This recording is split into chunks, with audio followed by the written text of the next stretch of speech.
오늘 아침 우리에게 주시는 하나님의 말씀을 봉독하겠습니다. 구약성경 전도서 3장 16절입니다. 전도서 3장 16절로 22절까지 주신 말씀을 봉독하겠습니다. 구약성경 951면입니다. 951면 전도서 3장 16절입니다. 이 계시의 말씀을 봉독할 때에 다 함께 하나님의 음성을 들으실 수 있기를 바랍니다. 또 내가 해 아래서 보건대 재판하는 곳 그곳에도 악이 있고 정의를 행하는 그곳에도 악이 있도다. 내가 내 마음속으로 이르기를 의인과 악인을 하나님이 심판하시리니 이는 모든 소망하는 일과 모든 행사에 때가 있음이라 하였으며 내가 내 마음속으로 이르기를 인생의 일에 대하여 하나님이 그들을 시험하시리니 그들이 자기가 짐승과 다름이 없는 줄을 깨닫게 하려 하심이라 하였노라. 인생이 당하는 일을 짐승도 당하나니 그들이 당하는 일의 일반이나 다 동일한 호흡이 있어서 짐승이 죽음같이 사람도 죽으리니 사람이 짐승보다 뛰어남이 없음은 모든 것이 헛됨이라. 다 흙으로 말미암았으므로 다 흙으로 돌아가리니 다 한 곳으로 가려니와 그들의 인생들의 혼은 위로 올라가고 짐승들의 혼은 땅으로 내려가는 줄을 누가 알랴. 그러므로 나는 사람이 자기 일에 즐거워하는 것보다 더 나은 것이 없음을 보았나니 이는 그것이 그의 몫이기 때문이라. 그의 뒤에 일어날 일이 무엇인지 보게 하려고 그를 도로 데리고 올 자가 누구이랴. 아멘. 영국의 런던에 있는 성토마 성당 공사가 있을 때 있었던 얘기입니다. 아주 유명한 얘기로 전해지고 있습니다. 이 공사장에 이 성당을 설계하고 감독하는 감독이 방문했습니다. 많은 사람들이 거기에서 일하고 있었습니다. 성전 건축을 위하여. 이 감독관이 지나가다가 일하는 사람 하나를 붙들고 노동자에게 물었습니다. 당신 뭐 하고 있습니까? 그 사람 대답하는 말 보세요. 보면 몰라요? 돌 다듬고 있잖아요. 난 지금 돌을 다듬기 위해서 이렇게 아침부터 저녁까지 수고하고 있습니다. 또 한 사람에게 물었습니다. 당신 뭐 하고 있습니까? 보면 몰라요? 목구멍이 포도청이라서 돈 버느라고 하루 종일 여기서 수고하고 있습니다. 또 한 사람에게 물었습니다. 당신 뭘 하고 있습니까? 저는 하나님의 성전을 짓고 있습니다. 라고 대답했다는 것입니다. 똑같은 일을 하고 있습니다. 그러나 어떤 사람은 그저 직업적으로 하는 일이고 습관적으로 하는 일이고 만부득이해서 하는 일이고 오직 한 사람만이 하나님의 영광을 위하여 나는 여기에서 쓰여지고 있습니다 라고 하는 자기 긍지를 말하고 있더라 합니다. 여러분, 사람이 사람됨에 있어서 행복할 수 있는 보람의 길은 가장 중요한 것이 일이 있어야 합니다. 첫째는 일이 있어야 합니다. 요새 이런 말을 쓰죠. 용도백이라는 말을 씁니다. 스스로를 생각해 보세요. 내가 지금 쓸모가 있나? 용도 폐기된 지 오래지 않았어? 라고 생각하면 되십니까? 내가 정말 이 세상에 지금 존재해야 할 이유가 있냐? 용도가 있느냐? 쓰여지는 만큼의 보람도 가치도 있는 건데요. 그러니까 일이 있어야 하고 그 일이 나의 삶의 가치를 평가해 주기 때문에 아주 중요한 것입니다. 둘째는 일을 즐겨야 합니다. 의미를 알고 목적을 알고 노동이 아니라 취미생활로 즐기는 것입니다. 이건 플레이입니다. 노동이 아닙니다. 실례 말씀입니다만은 제가 전후사후 생각해 보면 한 60년 동안 차를 운전하고 있는데 지금도 차를 운전하고 다니다 보니까 많은 목사님들, 교인들 가운데서 제게 물어봅니다. 목사님, 그 운전하는 거 피곤하지 않습니까? 운전하는 거 힘들지 않습니까? 나 1년에 3만 킬로 뛰는데요. 나 부산까지 가는데요. 그거 힘들지 않습니까? 그때 제가 말합니다. 이거는 노동이 아니거든요. 이건 드라이브거든요. 이건 플레이거든요. 똑같은 차를 운전하는데 이걸 즐기는 사람은 드라이브고 또 즐기는 사람은 플레이고 또 한 사람은 이거는 노동입니다. 힘든 노동입니다. 여러분, 똑같은 일을 하는데 이것을 즐겨야 하는 것이에요. 부엌에서 음식을 만들 때도 즐기는 것이요. 공장에서 일을 할 때도 즐기는 것이에요. 특별히 공부할 때 공부를 즐겨야죠. 이것이 바로 삶을 바로 사는 길이다 하는 말이고요. 세 번째 조건이 있습니다. 그것은 대가를 구하지 않는 겁니다. 일을 하든 뭘 하든 간에 남이 뭐라고 하든 말든 상관없어요. 잘했다고 하든 못했다고 상관없어요. 성공했다고 하든 실패했다고 하든 상관없어요. 난 나대로의 생을 즐기고 있는 거예요. 이 사람이 행복한 사람이에요. 아무 대가도 구하지 않는 거. 사람들의 칭찬, 사람들이 인정하는 거, 사람들이 평판하는 거 상관없어. 나는 내 길을 가고 있을 뿐이에요. 나는 이 일을 바라고 아무 대가도 바라지 않는 것. 어떤 수고에도 대가를 바라지 않는 바로 그것이 인생을 바로 사는 길이다 하는 말씀입니다. 마태복음 20장에 보면 아주 귀한 포도원 농부 비유가 있습니다. 주인이 어떤 날 이 포도원 주인이 포도 추수철에 대해서 아주 급하게 추수를 해야 되는데 일꾼을 구합니다. 밖에 나가서 일꾼을 구해서 내 포도원에 가서 일하라. 너도 내 포도원에 가서 일하라. 사람을 모아서 들여보내는데 성경에 보면은 제6시, 제9시, 제3시 이렇게 말하는데요. 이걸 우리말 시간으로 바꾸면은 아침 9시, 12시, 3시, 오후 5시. 이렇게 여러 시간에 사람이 부족해서 주인이 나가서 길거리에 있는 사람들 보고 내 포도원에 가서 일하라. 내 포도원에 가서 일하라. 이렇게 했더라는 겁니다. 저녁에 모든 사람에게 임금을 주게 됩니다. 맨 나중에 온 사람부터 주었어요. 이 사람은 1시간밖에 일 안 했는데 한 데나리온을 주었어요. 또 3시간 일한 사람도 한 데나리온. 이렇게 주고 하는 것을 보고 아마 하루 종일 일한 사람은 내게 와서는 5데나리온쯤 주겠지라고 기대했던 것 같아요. 또 한 데나리온이요. 그러니까 원망을 합니다.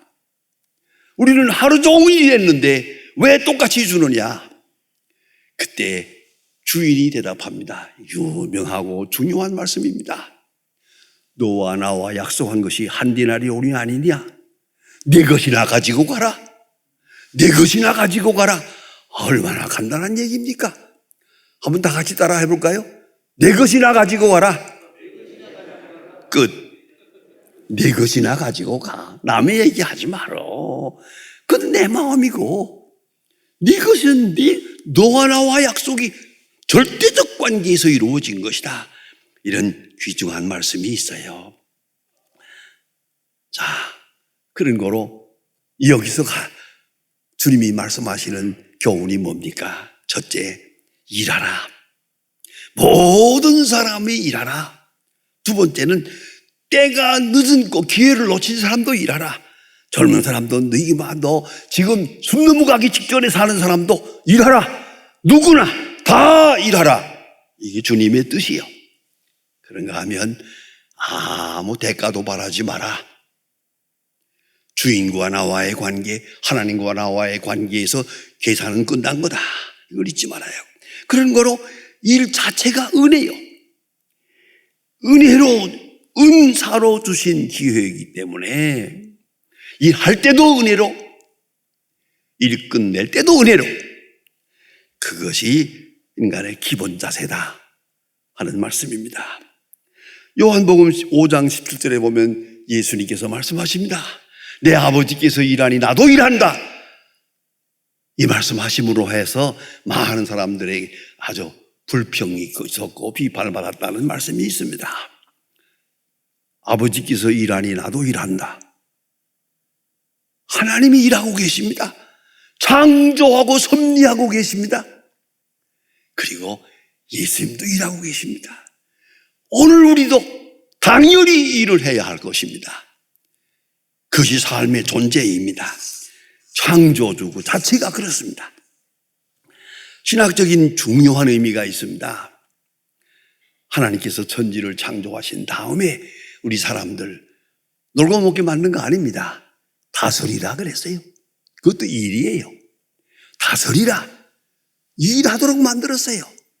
일하도록 그 하나님의 창조의 역사의 일환으로 창조의 역사를 대개해서 일하도록 만들었어요. 그런데 문제는 죄를 지었잖아요. 그 죄 지은 다음에 문제가 달라진 게 뭐냐? 일이 달라진 게 아니에요. 일이 힘들어진 거예요.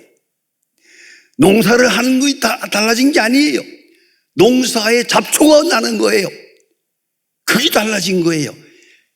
똑같은 일을 하는데 일이 힘들어졌다. 또 하나의 비근한 예가 여자는 아이를 낳게 되어 있어요. 그 생사는 큰 축복이에요. 그런데 해산에 수고가 있다는 것이요. 이게 달라진 거예요. 애는 낳아요. 여자가 됐으면 애를 낳는데 이것이 얼마나 힘들게 나느냐, 감사함으로 나느냐, 그 차이가 있는 거죠. 제가 소망교회에서 목회할 때 40이 넘은 처녀 하나가 결혼을 했어요. 내가 결혼 주례를 해줬는데 제 방에 와서 근근심으로 하는 말이 결혼까지는 했는데 내가 애를 낳을 수 있을까요? 그래서 내가 그냥 열심히 해보러 막 그랬겠죠. 그랬는데 애가 생겼어요.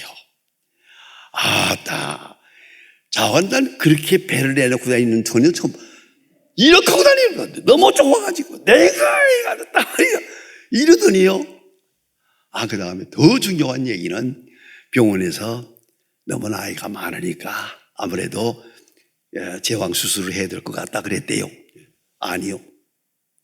하나님이 내게 주시는 선물인데 어떻게 받는 선물인데 내가 이 해산의 고통을 마다하겠습니까? 그거 40이 넘어서 출산하면서 자연분만했어요. 그 다음에 그 애를 데리고 와서 기뻐하는 모습을 보았습니다. 여러분, 이 모든 수고, 이 고통입니까? 아니, 이게 저주입니까?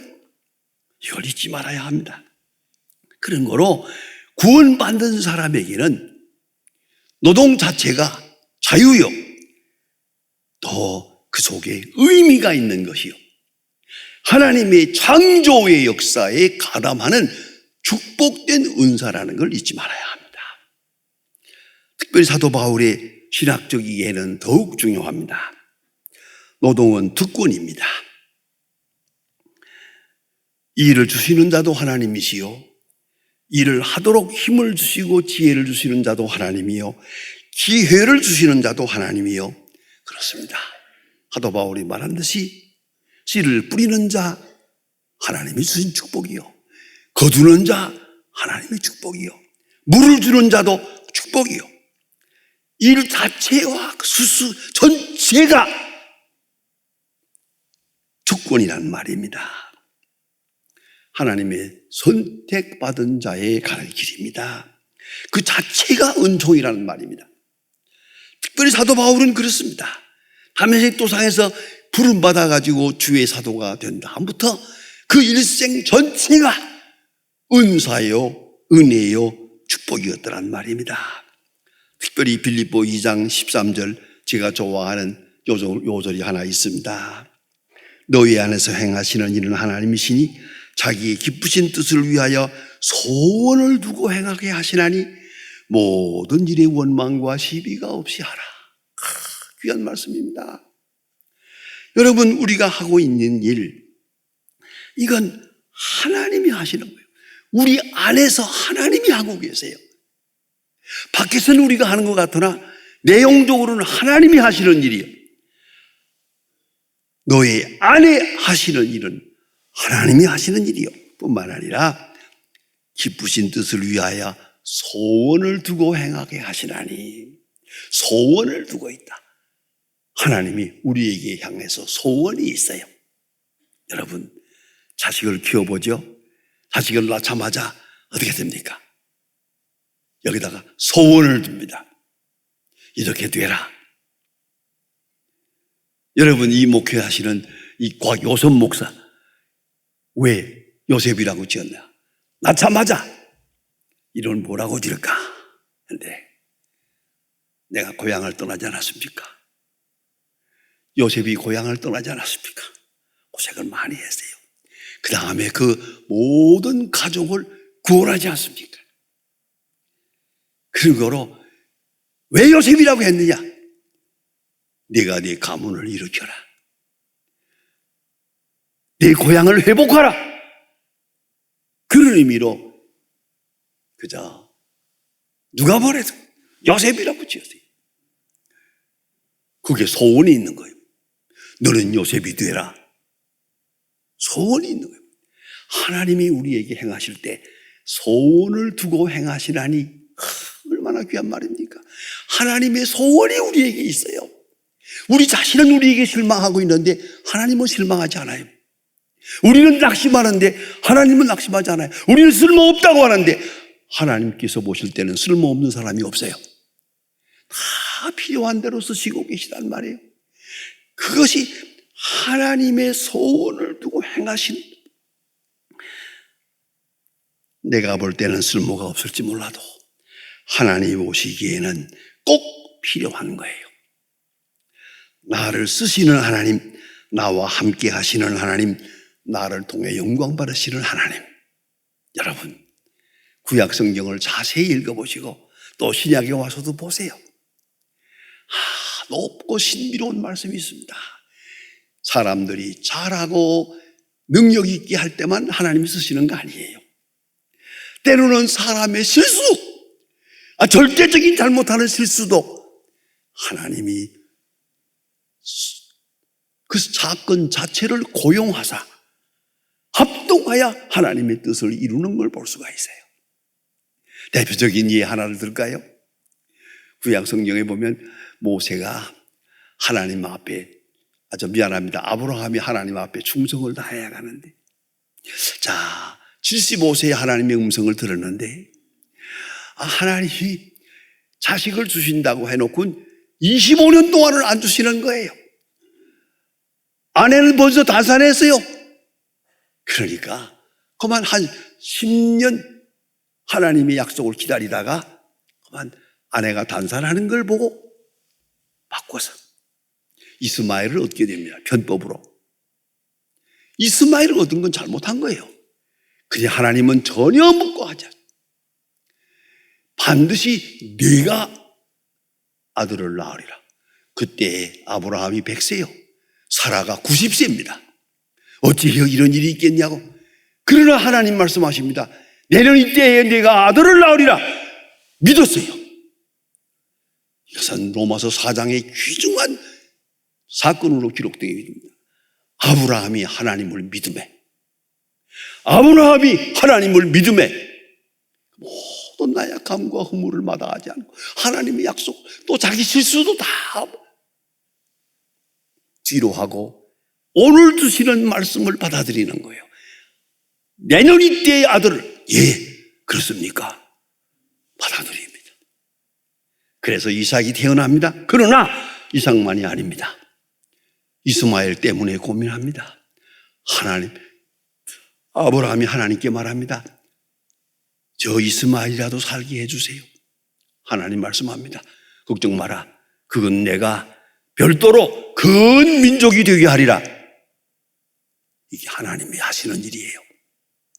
우리 인간의 실수, 그 많은 실수, 그걸 통해서 하나님의 하시는 일 이루어간다는 걸 성경 역사에서 보고 있지 않습니까? 너무 귀한 일입니다. 그래서 사도 바울은 말합니다. 너의 믿음과 봉사 위에 내가 관제로 들지라도 나는 기뻐하리라. 일을 할 때 이런 마음으로 했어요. 이 일을 하다가는 이대로 죽어도 좋다. 여기서 죽어도 좋다. 관제와 같이 버림이 되더라도 나는 기뻐하리라. 그 얼마나 통쾌한 말입니까? 이렇게 전심전력해서 여러분 무슨 일을 하든지 이런 마음으로 해보았습니까? 온 정력을 다 합니다. 다 쏟아버립니다. 이대로 여기서 끝나도 좋다. 그런 마음 말입니다. 이것이 하나님의 사역자의 자의식입니다. 그래서 본문 성경은 말합니다. 자기 일에 즐거워하는 자는 복이 있다. 자기 일을, 하나님이 주신 일, 하나님이 함께하는 일, 하나님의 큰 뜻이 있고 종륜이 있는 이 일에 그 뜻을 알고 행하는 사람, 그리고 자기 일을 즐거워하는 사람, 복이 있다. 죄송합니다. 결혼하셨습니까? 잘했다고 생각합니까? 실수했다고 생각합니까? 어떤 사람은 일생 동안 살면서도 저 사람 만난 건 내 일생의 실수라고 그러고 산다고요. 그러다 죽어. 이런 미련한 게 어디 있습니까? 한 번만은 마음을 바꾸세요. 저분을 만난 것은 하나님이 주신 최고의 복이다. 이분과 함께하는 것이 최고의 복이다. 내가 이 예수 소망교회에 나오는 것은 최고의 특권이다. 그런 마음 말입니다. 순간순간. 그리고 이 일을 위해서라면 내가 여기서 관제로 부음이 되고 생을 끝낸다 하더라도 유감이 없어. 왜요? 할 일 다 했으니까. 그런 정 속에 살았으니까. 오늘 본문에서 그래서 말합니다. 자기 일에 즐거워하는 자는 복이 있다. 자기 일에 즐거워하는 자, 자기 가정에, 자기 환경에, 자기 건강에, 자기 나이에, 자기 형편에, 자기 일에 즐거워하는 자는 복이 있다. 작가 샤를 롯데 케이술이라는 분이 있습니다. 이분이 기쁨의 옆자리라고 하는 유명한 책을 써서 베스트셀러가 됐는데, 기쁨의 옆자리, 그런 말합니다. 우리 삶 중에서 기쁨을 발견할 수 있는 지혜와 습관을 가져야 한다. 여러분, 아무리 어렵지만은 기쁜 것, 이 속에 기쁨이 있어. 요 속에 또 기쁨이 있어. 한 끼의 식사를 하면서도 여기 기쁨이 있어. 그 기쁨을 발견할 줄 아는 사람, 그리고 기쁨을 발견할 수 있는 습관을 가진 사람은 복이 있다. 왜? 이런 사람은 두려움이 없다. 이런 사람에게는 소망이 있다. 이런 사람에게는 치유의 은총이 있다. 그렇습니다. 치유의 은총이 있다. 이거 알아야 합니다. 그런 거로 내가 먼저 기쁨을 발견하고 내가 먼저 기뻐해야 합니다. 내가 행복하지 않고 남을 행복하게 할 수 없습니다. 내 마음의 기쁨이 충만하고야 남을 충만하게 할 수 있습니다. 다른 사람에 대해서 비판하지도 말고 실망하지 마세요. 문제는 내게 있습니다. 하루하루 경험하지 않습니까? 내가 행복해할 때, 내가 행복해하는 순간 다른 사람을 행복하게 할 수 있어요. 내가 기뻐하는 순간 다른 사람에게 기쁨을 줄 수가 있고 치유의 은사를 나타낼 수가 있는 것이에요. 그런 거로 내게 주어진 일, 자기 일을 기뻐하는 사람, 많은 사람을 기쁘게 합니다. 자기 일을 즐겁게 하는 사람, 하나님께 영광을 돌릴 것입니다. 이 일을 저주처럼 생각하고 과거에 지은 무슨 잘못된 것에 그 죄로 말미암아 오늘 내가 있는 것처럼 우리가 아주 흔히 듣는 못된 이야기가 하나 있지 않습니까? 전생에 무슨 죄가 많아서 오늘 내가 지은 죄를 한번 생각해 봐도 모르겠어요. 아마도 전생에 이게 바로 우리의 잘못된 세계관입니다. 아니옵시다. 하나님의 심판으로 인해서 오늘 내가 있는 게 아닙니다. 하나님의 구원의 역사, 그 은총 속에 내가 있음을 알아야 합니다. 구원받은 자에게는 그 일 자체가 은총입니다. 여러분 잊지 말아야 합니다. 작은 일이나 큰 일, 일이 있다는 것 자체가 은총이요 축복입니다. 창조하시는 하나님의 역사에 가담된 것이고 구원하시는 하나님의 역사에 내가 동참하는 것입니다. 그런 거로 기뻐해야 할 것입니다. 감사해야 할 것입니다. 여러분 작은 일이든 큰 일이든 굳은 일이든 무슨 말한 일이 주어질 때마다 마다하지 마세요. 그만큼 나는 삶의 존재의 의미가 있으니까 감사한 마음으로 자기 일에 즐거워하는 사람 복이 있느니라. 기도하십시다.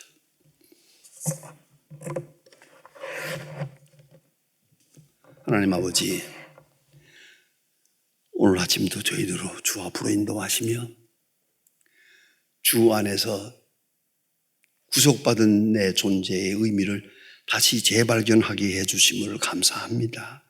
하나님 아버지, 그 많은 날 주께서 우리에게 축복하셨고 물질을 주셨고 건강을 주셨고 일을 주셨습니다.